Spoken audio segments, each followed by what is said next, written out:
Assalamualaikum warahmatullahi wabarakatuh. Perkenalkan, kami dari kelompok 9. Pada kesempatan kali ini, kami akan membuat sebuah video untuk memenuhi penugasan sistem operasi waktu nyata. Ke slide selanjutnya. Di kelompok 9 ini berisikan anggota yang pertama ada Ahmad Raditya Alrazi Wibowo, biasa dipanggil Bowo. Kemudian yang kedua ada Jordano Iqbal Darmawan, biasa dipanggil Jordan. Kemudian ada saya sendiri yaitu Kenzev Dwi Putra. Kemudian ada Muhammad Hafiz Zikri. Dan yang terakhir ada Pramudita Prabaswara. Video ini nantinya akan berisi mengenai perbedaan dari masing-masing sistem operasi. Yang pertama ada FreeRTOS, yang kedua ada Embed RTOS, dan yang terakhir ada Zephyr RTOS. Selanjutnya kita akan masuk ke dalam FreeRTOS terlebih dahulu. Untuk penjelasannya akan dilanjutkan oleh teman saya. Baik, sebelumnya perkenalkan nama saya Ahmad Raditya Alrazibowo dari Teknik Komputer Angkatan 2020. Di sini saya akan menjelaskan terkait FreeRTOS. Sebelum masuk ke poin-poin yang ada di PPT, saya akan menjelaskan apa itu FreeRTOS terlebih dahulu. FreeRTOS adalah sebuah real-time operating system untuk embedded device. FreeRTOS sistem operasi waktu nyata sumber terbuka untuk mikrokontroler yang membuat perangkat edge kecil dan berdaya rendah menjadi mudah untuk diprogram, dilakukan deployment, diamankan, dihubungkan, dan dikelola. FreeRTOS menyertakan dukungan untuk transport layer security, TLS V1.2, dan PKCS 11 agar perangkat terhubung aman ke AWS. FreeRTOS terdiri dari 3 atau 4 file C. Biasanya kernel FreeRTOS dibangun dari bahasa C. Penggunaan bahasa C digunakan agar mudah untuk kode readable, memudahkan koneksi ke port, dan mudah dalam melakukan perawatan. Selanjutnya, saya akan menjelaskan untuk cara menggunakan. Untuk cara menggunakan, yang pertama, dengan menggunakan toolchain yang kita pilih, buatlah project baru yang tidak memiliki source file dari FreeRTOS. Yang kedua, pastikan project baru bisa dibuat dan di-download pada hardware yang kita inginkan dan bisa di-execute. Yang ketiga, saat kita sudah yakin project dapat berjalan, tambahkan source file FreeRTOS ke project. Yang keempat, copy file header FreeRTOS config.h yang digunakan demo project pada saat port yang digunakan dan copy ke project directory. Yang kelima, tambahkan directory yang ada di bawah ini ke path, yaitu yang pertama ada FreeRTOS garis miring source garis miring include, yang kedua FreeRTOS garis miring source garis miring portable garis miring compiler garis miring arsitektur where compiler and arsitektur are correct for your choose port. Yang ketiga, the directory containing the FreeRTOS config.h header file. Yang keenam, yaitu copy compile setting dari demo project yang relevan. Yang ketujuh, install interrupt handlers FreeRTOS yang dibutuhkan. Gunakan web page yang mendeskripsikan port yang digunakan dan demo project yang diberikan dari port yang digunakan seperti pada referensi. Selanjutnya ada support hardware. Yang pertama ada NXP V610 Cortex M4 only. Yang kedua NXP IMX6SX juga sama Cortex M4 only. Yang ketiga STM32. Yang keempat TI AM57XX Cortex M4 only. Yang kelima TI TM-S320C28X TI DSP. Selanjutnya ada penjadwalan. Penjadwalan FreeRTOS itu menggunakan algoritma round robin. Dalam semua konfigurasi yang terjadi, FreeRTOS itu menggunakan algoritma round robin. Sebuah algoritma scheduling round robin tidak menjamin waktu akan terbagi dengan rata antar task yang memiliki prioritas yang sama. Hanya task yang dalam kondisi ready dan memiliki prioritas sama akan memasuki state running di giliran selanjutnya. Kemudian di sini ada konfigurasinya, ada dua, yaitu config use preemption set to dan use time switching set to 1. Selanjutnya ada mengatur schedule FreeRTOS menjadi algoritma scheduling bernama fixed priority preemptive scheduling with time scaling, yang dimana algoritma scheduling yang digunakan oleh kebanyakan aplikasi FreeRTOS kecil. Selanjutnya ada sinkronisasi yang akan dilanjutkan oleh teman saya. Ya, sebelum perkenalkan, nama saya Pramudita Wardosora. Saya di sini akan menjelaskan tentang sinkronisasi dari FreeRTOS. Yang pertama ada FreeRTOS Queues, merupakan cara utama intertask berkomunikasi. Queues dapat mengirim pesan di antara task dan di antara interrupts dan tasks. Dalam kebanyakan kasus, queues digunakan sebagai buffer FIFO atau first in first out yang aman dengan data baru dikirim ke bagian belakang queue. Meskipun data juga dapat dikirim ke depan. Kemudian counting semaphores. Seperti binary semaphores dapat dikategorikan sama seperti queues yang memiliki panjang 1. Counting semaphores dapat dikategorikan seperti queues yang memiliki panjang lebih dari 1. Dan lagi, user dari semaphore tidak tertarik pada data yang tersimpan di queue, hanya jika apakah queue-nya kosong atau tidak. Counting semaphores biasanya digunakan dalam dua hal. Yang pertama adalah counting events, dan yang kedua adalah resource management. Kemudian binary semaphores. Binary semaphores ini seperti counting semaphore, tetapi binary semaphore nilainya dibatasi untuk 0 dan 1. Wait operation hanya bekerja ketika semaphore bernilai 1, dan operasi sinyal berhasil ketika semaphore bernilai 0.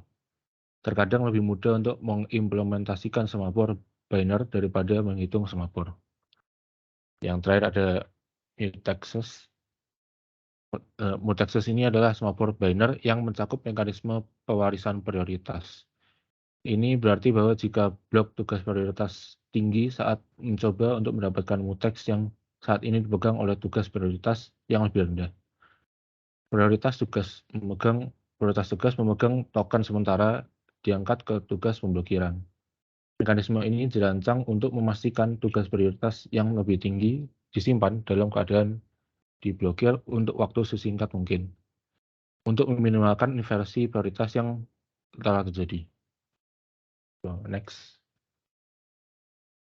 Selanjutnya, ini ada dua fitur yang sering digunakan untuk FreeRTOS.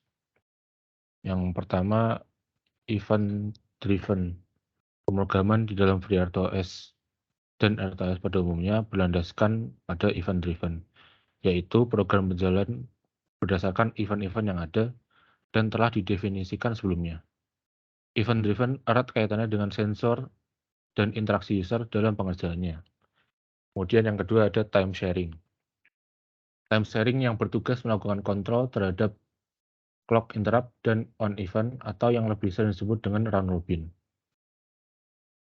Round robin adalah sebuah algoritma penjadwalan yang sering digunakan pada FreeRTOS. Adalah sebuah sistem operasi yang dibuat dalam skala kecil dan sederhana. Next. Kemudian security pada FreeRTOS bisa dilihat pada gambar.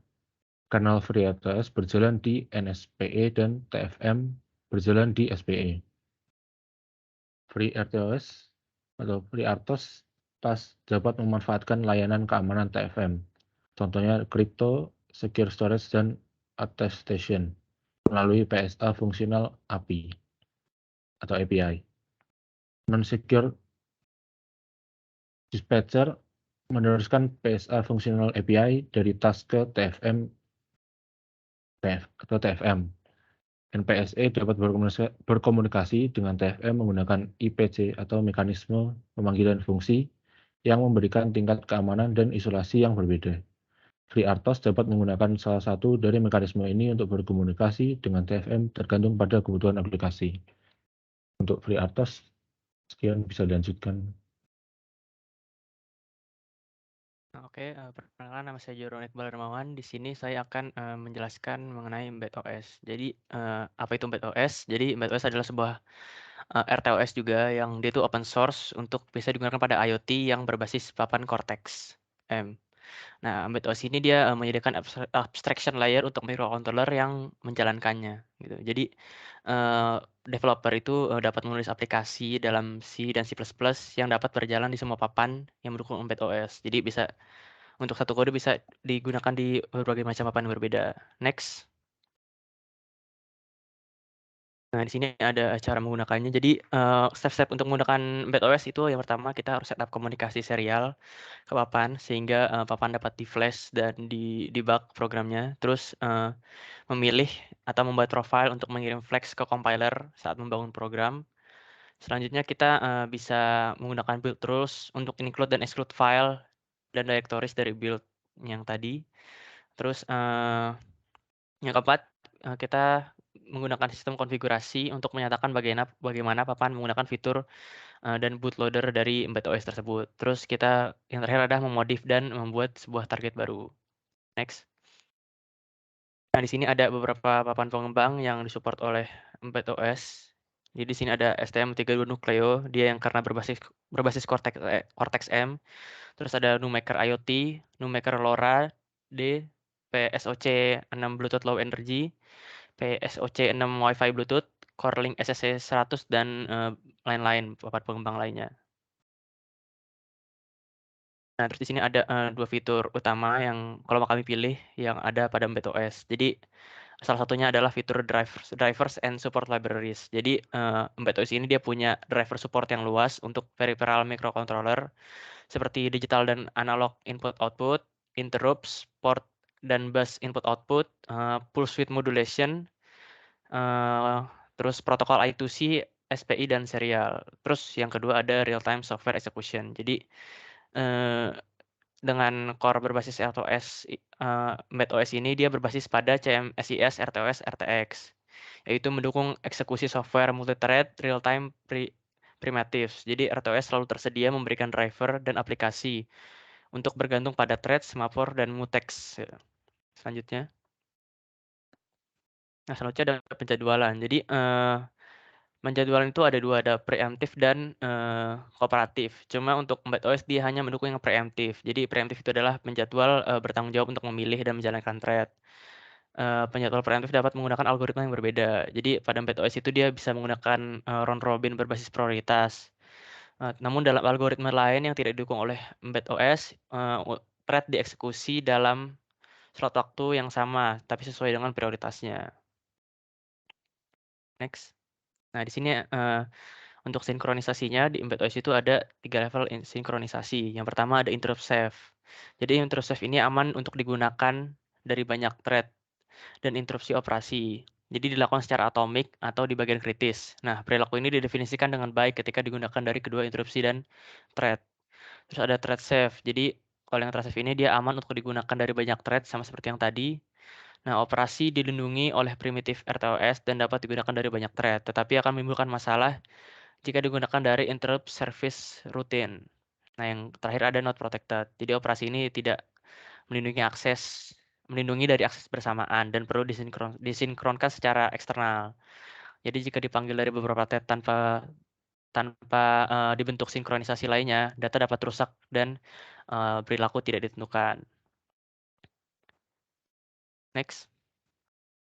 Nah, selanjutnya yang terakhir ada security. Jadi pada Embed OS ini dia ada namanya hardware enforced security. Jadi ini adalah kombinasi dari PSA certified system, nah hardware enforced installation with trust zone teknologi dan referensi software dari project firmware M yang terpercaya memudahkan untuk mengembangkan dan deploy perangkat yang aman.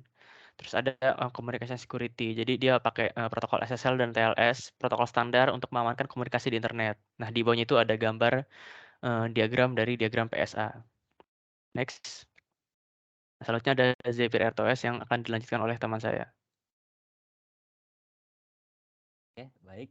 Untuk RTOS ini, untuk penjelasan awalnya, kita ini masuk ke Zapier RTOS. Zapier RTOS ini merupakan sebuah sistem operasi yang bersifat open source, di mana sistem operasi ini dinaungi oleh Linux Foundation. OS ini juga sudah mengusung yang namanya Apache 2.0. Apa itu Apache? Itu sebuah kondisi di mana user ini bisa menggunakan OS ini untuk kebutuhan komersil maupun non-komersil. Zapier OS ini juga menawarkan protokol konektivitas yang optimasi untuk low powered, small memory footprint service, dan juga mendukung yang namanya penggunaan Bluetooth. Nah, untuk Zapier RTOS ini juga memiliki keunggulan di mana Zapier ini bersifat multiple atau dapat menggunakan beberapa arsitektur secara bersamaan, seperti menggunakan Tensilica Extensa, Sparksy, RISC.V, Nios Second Gen, dan lain-lain. Selanjutnya, slide selanjutnya. Nah, untuk cara penggunaannya juga cukup sederhana. Zapier ini sebenarnya digunakan untuk membuat sebuah program yang nanti di dalamnya ada beberapa task yang akan dijalankan. Untuk cara pembuatannya, pertama kita bisa masuk ke dalam command prompt, kemudian kita membuat program di direktori yang telah kita tentukan dengan menggunakan command cd zapier project/zapier. Selanjutnya, kita tentukan board mana yang ingin kita gunakan. Pada percobaan ini, kelompok kami menggunakan ESP32. Selanjutnya, kita lakukan yang namanya flash. Flash ini bertujuan untuk menghubungkan board yang telah kita pilih, yaitu ESP, dengan mesin, menggunakan source code, yaitu flash. Tahap terakhir, kita hanya perlu menjalankan program dengan menggunakan source code di bawah ini. Selanjutnya untuk supported hardware. Untuk support hardware ini, Zapier banyak sekali menyediakan hardware yang bisa diakses. Untuk hardware-hardware tersebut ada beberapa board. Yang pertama ada ARM board, itu termasuk dalam 96 board Aerocore 2, 96 board Argo NK, Actinius Icarus, dan beberapa board lainnya. Selanjutnya ada board ARM 64. Untuk board 64 ini ada Cadas Edge, ada NXP, ada ARC V2, dan lain-lain. Untuk MIPS board ini dia meliputi MIPS Malta Emulation. Kemudian untuk Extensa board, dia meliputi ESP32, ESP32net, dan ESP32S2. Contohnya itu seperti pembuatan project yang tadi telah dilakukan. Selanjutnya yang terakhir ini ada Spark board, di mana contohnya itu adalah Generic Leon 3, GR716 Mini, dan Leon 3. Selanjutnya, untuk fitur-fiturnya, fitur di dalam Zapier RTOS ini bisa dibilang cukup banyak serta unik, di mana fitur-fitur unggulan dari Zapier RTOS ini ialah layanan yang disediakan itu sangat banyak. Kemudian dia memiliki beberapa algoritma penjadwalan, di mana dia tidak hanya memiliki satu penjadwalan saja. Kemudian ia bersifat fleksibel. Kemudian ia memiliki fitur proteksi pada memori. Kemudian memiliki yang namanya cross arsitektur. Selanjutnya, untuk penjadwalan ini akan dijelaskan oleh teman saya selanjutnya. Baiklah, saya akan menjelaskan mengenai penjadwalan atau scheduling dari Zapier RTOS. Yang sebelumnya yang dijelaskan oleh teman saya bahwa ada fitur unggulan. Nah, di Zapier RTOS ini juga memiliki beberapa penjadwalan. Yang pertama ada priority based, non-preemptive, preemptive, dan round robin. Mungkin bisa dilanjut. Untuk bagian sinkronisasinya, di sini ada 2 poin. Yang pertama, inti Zapier, IPC, dan sinkronisasi primitif bekerja identik di bawah kernel SNP. Misalnya semaphore yang digunakan untuk mengimplementasikan pemblokiran mutual exception, terus menjadi pilihan aplikasi yang tepat. Nah, kemudian ada poin yang kedua, menggunakan primitif hierarchy log, menggunakan fungsi primitif hierarchy log atau hierarchy unlock. Nah, ini terjadi pada kondisi Zapier pada titik terendah. Untuk mengimplementasikannya, yang bagian kritis berbutir halus menggunakan penyembunyian interupsi. API ini terus bekerja melalui lapisan emulasi, tetapi teknik penyembunyian tidak fakta bahwa CPU Anda tidak akan terganggu saat Anda berada di bagian kritis. Anda tidak mengatakan apa-apa tentang apakah CPU yang berbeda akan berjalan secara bersamaan dan menjadi memeriksa atau memodifikasi data yang sama. Mungkin bisa dilanjut. Kemudian ada bagian security-nya. Pada bagian security, di Zapier RTOS dibagi menjadi 3, yaitu secure development, secure design, dan secure certification. Untuk yang secure development sendiri, itu mendefinisikan arsitektur, sistem, dan proses pengembangan yang memastikan kepatuhan terhadap prinsip-prinsip kekodian yang relevan dan prosedur jaminan kualitas. Kemudian ada secure design. yang mana mendefinisikan prosedur keamanan dan menerapkan langkah-langkah untuk menegakkan dalam konteks keamanan. Dan yang terakhir ada security certification. Pada bagian ini untuk menentukan bagian yang dapat disertifikasi dari Zapier RTOS. Bisa saya kembalikan moderator. Baik, itu tadi merupakan penjelasan mengenai perbedaan serta ciri khas dari masing-masing RTOS yang meliputi FreeRTOS, Embed RTOS, serta Zapier RTOS. Mungkin itu saja penjelasan dari kelompok 9. Kurang lebihnya mohon maaf. Wassalamualaikum warahmatullahi wabarakatuh.